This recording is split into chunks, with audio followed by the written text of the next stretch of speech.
Okay, so we are finding intercepts from an equation. So how are we going to do that? So here's our equation. We need to find intercepts, which are x and y.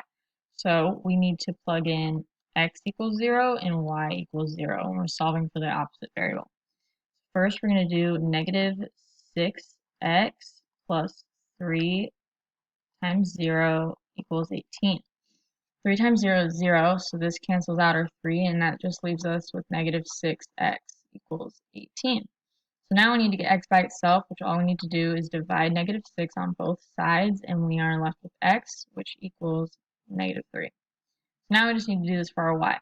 So negative 6 times 0 plus 3y equals 18. So negative 6 times 0 is 0, so this cancels this out, and now we're just left with 3y equals 18. So I want to get y by itself, so we just need to divide 3 on both sides, and y is 6. So now we just need our intercept. So this intercept is going to be negative 3 comma 0 because we only have an x, and this intercept is going to be 0 comma 6 because we only have a y. So now we have our two intercepts. So all that there's left to do is graph these two intercepts here. So negative 3 comma 0, we're just going to stay on the x-axis and we're going to go left 3.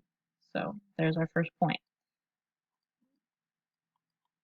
So now we're going to do this intercept. So we're going to stay on 0 and we're just going to go up 6 on the y-axis.